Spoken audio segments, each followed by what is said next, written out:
Hello दोस्तों, आपको स्वागत है हमारे इस चैनल एस अकेडमी कादीपुर में। तो आज का हमारा टॉपिक रहने वाला है टेंस।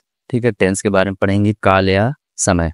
टेंस को हिंदी में क्या कहते हैं? काल या समय। अब इसकी डेफिनेशन जानेंगे। सबसे पहले इंग्लिश में जान लेते हैं क्या होगा, इसका पहचान क्या होगा। इसका पहचान होगा tense is the combination of action and time. ठीक है, tense is the combination of action and time. Tense is the combination of action and time आपका इंग्लिश हो रहा है। अब इसको हिंदी में लिख दे रहे हैं, इसकी हिंदी में पहचान। ठीक है, क्या होगी? किसी भी किसी भी वाक्य में किसी भी वाक्य में क्रिया के बारे में बताने वाले शब्द को किसी भी वाक्य में क्रिया के बारे में बताने वाले शब्द को टेंस कहते हैं। ठीक है, tense is the combination of action and time. इसके हिंदी में क्या होगी डेफिनेशन? किसी भी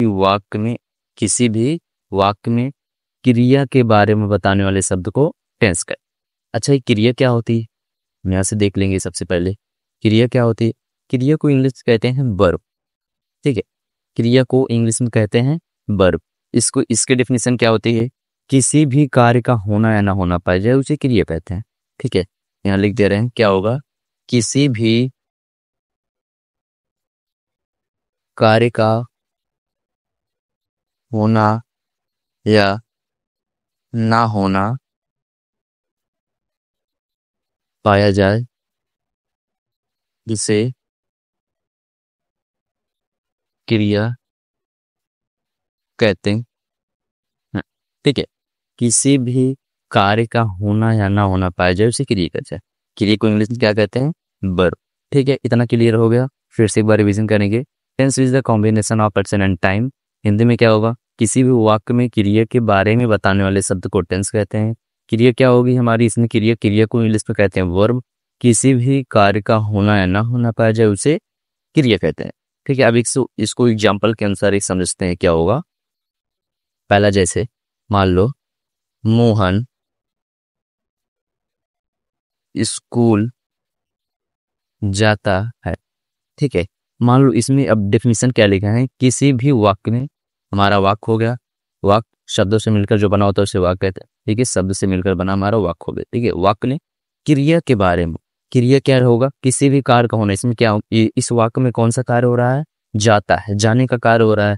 तो क्रिया के बारे में बताने वाले शब्दों को क्रिया के बारे में कौन बता रहे हैं? ये बता रहे हैं कि मोहन स्कूल। अगर मान लो हम मोहन स्कूल हटा देते हैं, मान लो इसको हटा देते हैं, इतना हटा देते हैं, तो जाता है, कौन जाता, कहाँ जाता, कुछ पता नहीं है।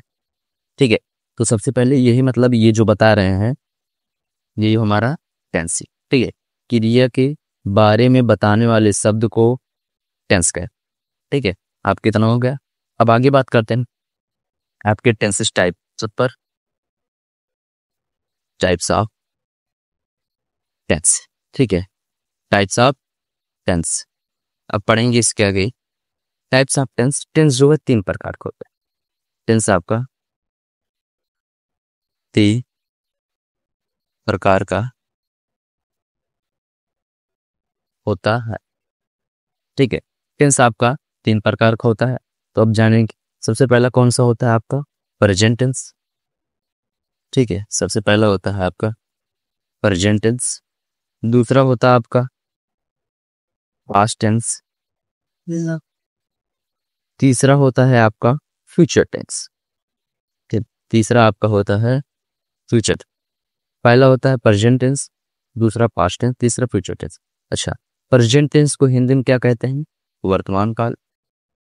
प्रेजेंट टेंस को हिंदी में कहते हैं वर्तमान काल। पास्ट टेंस को हिंदी में कहते हैं भूतकाल। और फ्यूचर टेंस को हिंदी में कहते हैं भविष्यकाल। ठीक है, फ्यूचर टेंस को हिंदी में कहते हैं भविष्यकाल। इतना क्लियर हो गया। अब इसके आगे हम बात करेंगे, इसके आगे बात करेंगे क्या? देखो, present tense, past tense, future tense, वर्तमान काल, भूतकाल, भविष्यकाल।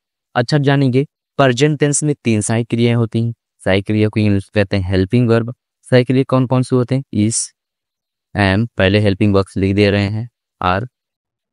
इसका पास्ट टेंस का होता है वाज, वेयर, ठीक है, पास्ट टेंस का होता है वाज, वेयर, और इसका होता है shall be, will, shall be, will be. अब सबसे पहले इसमें टाइप्स पढ़ेंगे, जो हमारा पहला प्रेजेंट, ठीक है, सबसे पहले पढ़ेंगे प्रेजेंट। प्रेजेंट टेंस को हिंदी में क्या कहते हैं? वर्तमान काल, वर्तमान काल। अच्छा, इसकी पहचान क्या होगी? इसकी पहचान लिख दे रहा हूं, वाक्य के अंत में हैं, हूं, हो इत्यादि शब्द आते हैं तो हमारा वहां पे क्या होता है? प्रेजेंट। लास्ट में क्या आएगा? है, हूं, हो, तो हमारा प्रेजेंट टेंस हो जाएगा, ठीक है। अब इसकी हेल्पिंग वर्ब्स हमने क्या बताई है इसमें? Is, am, are. अच्छा, इज, एम, आर। अच्छा, अब इसको प्रयोग कैसे करेंगे इसमें, आज ये देखेंगे। अब क्या होगा, आप जानते होंगे नाउन किसे कहते हैं? किसी भी विशेष स्थान या व्यक्ति के बारे में बताने वाले शब्द को नाउन कहते हैं। प्रोनाउन आपका क्या होता है? प्रोनाउन जो संज्ञा के स्थान पे यूज किया जाता है उसे प्रोनाउन कहते हैं। प्रोनाउन को हिंदी में क्या कहते हैं? सर्वनाम। प्रोनाउन को हिंदी में क्या कहते हैं? सर्वनाम, ठीक है। अब यहाँ आगे देखेंगे, सर्वनाम को इंग्लिश में कहते हैं प्रोनाउन। अच्छा, प्रोनाउन किसे कहते हैं? जो संज्ञा के स्थान पे यूज किया जाता है उसे प्रोनाउन कहते हैं। प्रोनाउन हमारे कौन कौन से होते हैं? ही, she, it, I, we, you, they, ठीक है, ये आपके प्रोनाउन, ये आप, ठीक है। तो हमारा सी मीन्स भी वो होता है, लेकिन इसको फीमेल के लिए यूज करते हैं। इट मीन्स होता है यार, ठीक है, लेकिन इसको आपको नेचुरल के लिए यूज करते हैं। आई को हिंदी में कहते हैं मैं, बी को कहते हैं हम, यू को आप कहते हैं, या, ठीक है, या तुम, दोनों होता है, आप या तुम। दे को वे कहते हैं।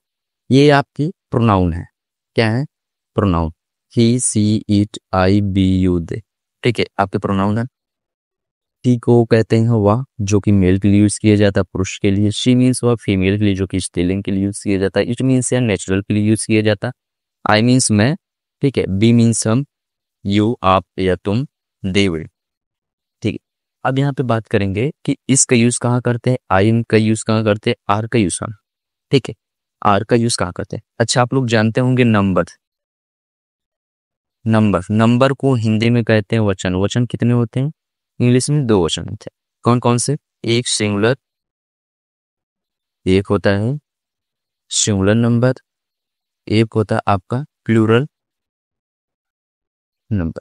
आपका ये 2 नंबर होता है, ठीक है। सिंगुलर नंबर को क्या कहते हैं? एक वचन, और प्लूरल नंबर को बहुवचन कहते हैं, ठीक है। ये क्वेश्चन करता, अब देखो यहाँ पे कौन कौन से, ये क्वेश्चन प्रोनाउन में कौन कौन से आते हैं? ई, सी, इट तथा नाम।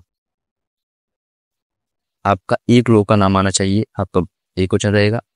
बहुवचन में आपका क्या क्या आ जाता है? आई, बी, यू, दे तथा एक से अधिक नाम, एक से अधिक नाम, ठीक है, एक से अधिक नाम आपका ये हो जाएगा। अब यहाँ से देखेंगे कि एक वचन कर्ता के साथ इसका यूज करते हैं, बहुवचन कर्ता के साथ आर का यूज करते हैं, एम का यूज आई के साथ करते हैं, ठीक है। तो धन्यवाद, विश्वास से उम्मीद है कि आप लोगों को इतना समझ में आ गया होगा। इसके आगे कल बात करेंगे, ठीक है, एग्जाम्पल सहित। उसके बाद जो आपके 2 टाइप्स और बच रहे हैं, कल आपका इस चैनल में खत्म हो जाएगा। प्लीज चैनल को सब्सक्राइब करना ना भूलें, कृपया बेल आइकन बटन जरूर